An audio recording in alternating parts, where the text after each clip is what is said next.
மயிலாடுதுறை தருமபுரம் ஆதீனம் 27வது குருமகா சந்நிதானம் ஸ்ரீலஸ்ரீ மாசிலாமணி தேசிக ஞானசம்பந்த பரமாசாரிய சுவாமிகளை தமிழக வேளாண் துறை அமைச்சர் வினோத் சந்தித்து ஆசி பெற்று ஆதீனகர்த்தருடன் கலந்துரையாடினார்.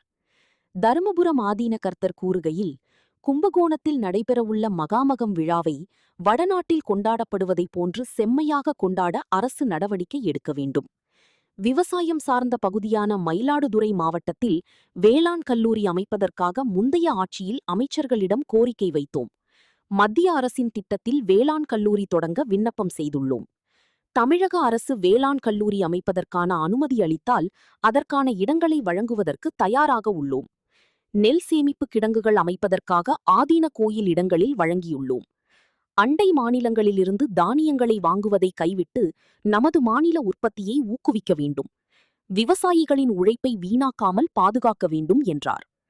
பின்னர் அமைச்சர் வினோத் செய்தியாளர்களிடம் கூறுகையில், மயிலாடுதுறை மாவட்டத்தில் வேளாண் கல்லூரி அமைப்பதற்கான வாய்ப்புகள் இருந்தால் முதல்வர் கவனத்திற்கு கொண்டு சென்று நிறைவேற்றிக் கொடுப்போம்.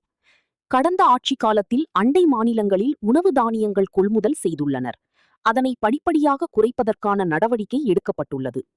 கர்நாடகா அரசு மேகதாட்டுவில் அணை கட்டுவதை தடுக்க தமிழக முதல்வர் உரிய நடவடிக்கை எடுப்பார். உரம் விலையை குறைப்பதற்கு மத்திய அரசு தமிழக முதல்வர் வலியுறுத்துவார் என்றார். இதில் தவக மாவட்ட செயலாளர் கோபிநாத் உள்ளிட்ட கட்சி நிர்வாகிகள் பலர் உடனிருந்தனர்.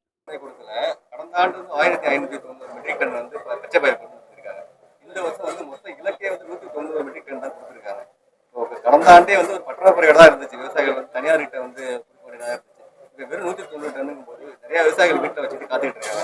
அந்த இலக்கை உயர்த்தி தரத்துக்கு மத்திய அரசு வழிபடுறோம். அது என்ன மாதிரி? இல்லை சார், நாங்கள் எங்களோட வேளாண்மை துறை சார்பாக வந்து அந்த கொள்முதல் பண்ணுறதுக்கான நாங்கள் ஆலோசனை கூட்டம் நடத்திக்கிட்டு இருக்கோம். விரைவில் அதையும் நாங்கள் முதல்வரும் நாங்களும் சொல்கிறோம்.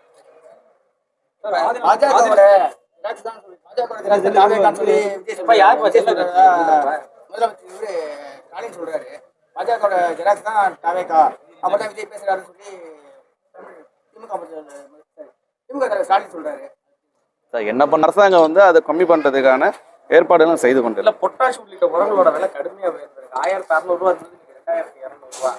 விவசாய செலவு நான் அதிகரிச்சுட்டே போகுது. என்ன பண்ண போறீங்க? அந்த 3500 ரூபாய் இல்ல சார், அதை குறைக்கிறதுக்கு மத்திய அரசு நாங்கள் கோரிக்கை வைப்போம்.